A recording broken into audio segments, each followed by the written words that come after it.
Não se turbe o vosso coração, credes em Deus, credes também em mim. Na casa de meu Pai há muitas moradas. Muito bom dia. Com essas palavras do Senhor nós começamos mais um dia. São palavras de conforto, são palavras de esperança.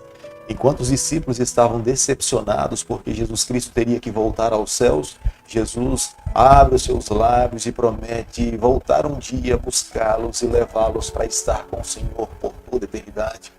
O nosso coração nessa manhã se ancora também nessa promessa. Cremos que muito em breve, olhando para os sinais desse mundo, cremos que muito em breve Jesus Cristo voltará para nos buscar e estaremos com o Senhor por toda a eternidade. Deixo com você nessa manhã uma parte da palavra do Senhor, do livro de Salmo, capítulo 119, o versículo 156, onde a Bíblia diz o seguinte: muitas, Senhor, são as tuas misericórdias, vivifica-me segundo os teus juízos. Salmo 119, versículo 156. A misericórdia do Senhor se renova sobre nós a cada manhã. Nós queremos ser vivificados, fortalecidos, mediante a justiça alcançada por Jesus Cristo na cruz do Calvário. A cada dia nesse canal nós estudamos um capítulo da palavra do Senhor. E nessa manhã eu convido você a ter nas mãos a palavra de Deus no livro de Jó, capítulo 32, o versículo 1 e o versículo 2. Cessaram aqueles 3 homens de responder a Jó no tocante ao ser ele por justo aos seus próprios olhos. Então se acendeu a ira de Eliú, filho de Baraquel, o Bazita, da família de Rão. Acendeu-se a sua ira contra Jó, por este pretendia ser mais justo do que Deus. Neste capítulo nós nos deparamos com Eliú. Era um jovem que acompanhava a conversa de Jó com os seus amigos. Embora até esse momento ele estivesse em silêncio, mas ele estava ansioso também para levantar a sua tese diante do diálogo que ele estava ouvindo. A tese que Eliú levanta, ele contradiz tanto os amigos de Jó quanto a Jó. Eliú se manifestava já com ares de ira. Ele não conseguia mais se conter diante de tantos falatórios que ele tinha ouvido. Embora Eliú estivesse irado, mas ele não manifestava agressividade para os amigos, nem muito menos para Jó. Como ele era o mais novo, ele estava se colocando no seu devido lugar. Mas ele queria também levantar a sua tese, demonstrar o seu conhecimento diante dos seus amigos. A tese de Eliú contradizia completamente a tese dos 3 amigos de Jó. Enquanto os amigos de Jó afirmavam que o sofrimento de Jó era resultado dos seus pecados passados, a tese de Eliú era afirmar que o sofrimento de Jó era resultado dos pecados presentes. Eliú afirmava que Jó não estava sofrendo por causa dos seus pecados, mas Eliú afirmava que o pecado de Jó era o seu sofrimento. Ele afirmava que Jó tinha se tornado arrogante, tentando se justificar diante de Deus, diante de tanto sofrimento. Eliú também disse que o sofrimento de Jó não significava necessariamente algum pecado passado, mas poderia ser a mão de Deus tentando corrigir, tentando orientar, tentando manter Jó ligado ao Senhor para que ele alcançasse a salvação.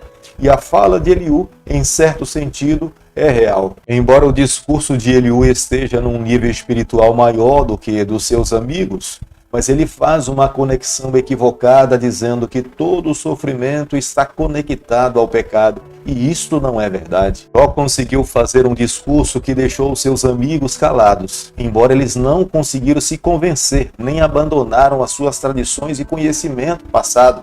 Mas eles não tiveram argumentos para abrir a sua boca e tentar contradizer o discurso de Jó. Se Jó apenas abrisse a sua boca para confessar algum pecado, mesmo que não existisse, os seus amigos seriam ficado satisfeitos. Mas não foi isso que Jó fez. Jó tentou se justificar, apresentar as razões pelas quais ele acreditava que o seu sofrimento não era em virtude de algum pecado que ele tenha cometido. Não é suficiente conhecer uma grande verdade.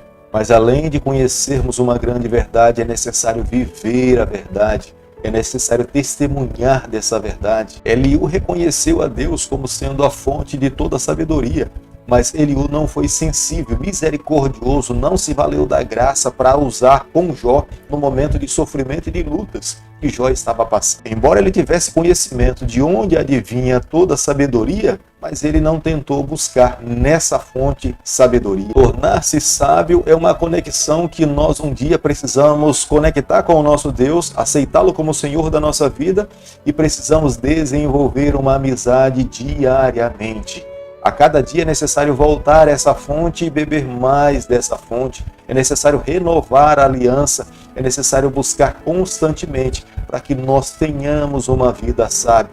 Não tem como tomar apenas um copo e imaginar que nós já somos sábios por toda uma vida. É necessário diariamente estarmos conectados com o Senhor para que vivamos verdadeiramente uma vida sábia. No versículo 8 nós podemos ver a razão pela qual Eliú resolveu falar.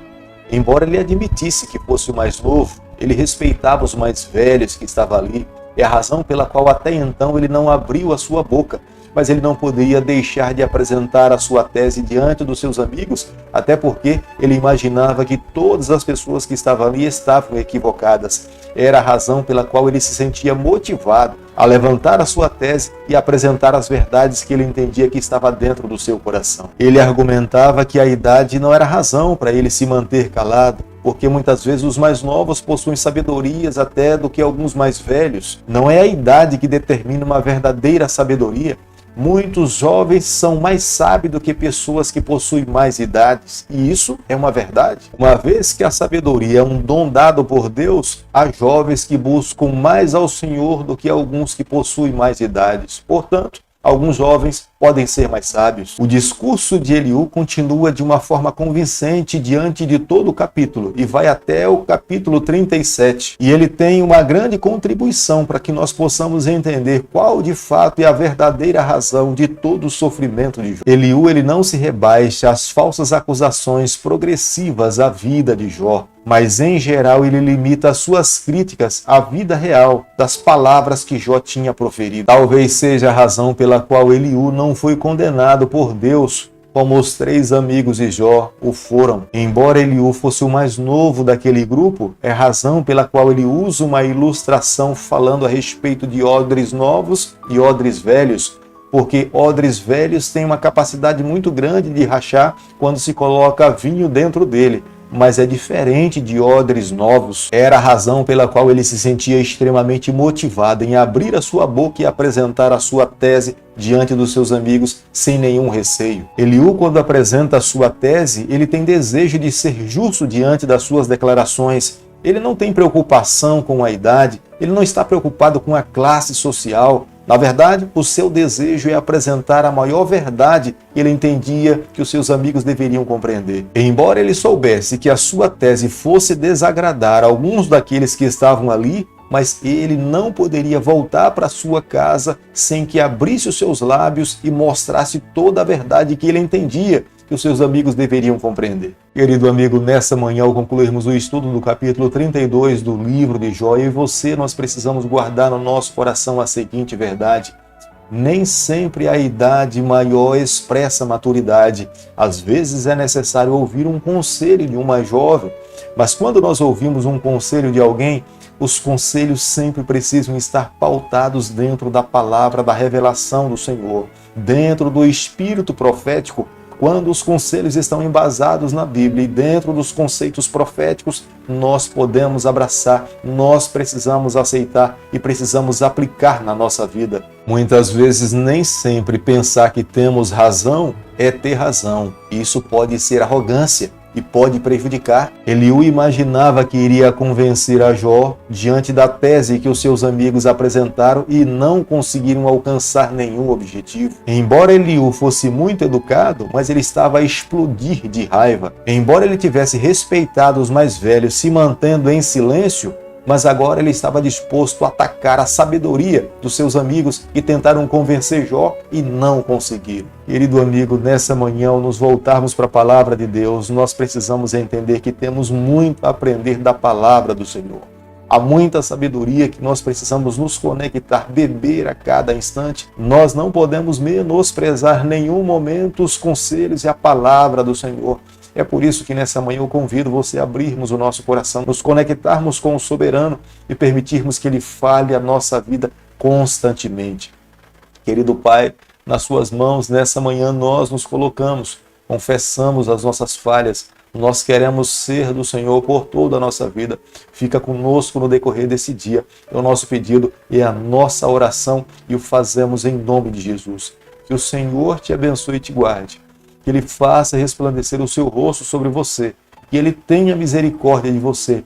E sobre você nessa manhã Ele levante seu rosto e conceda a sua paz em nome de Jesus. Amém.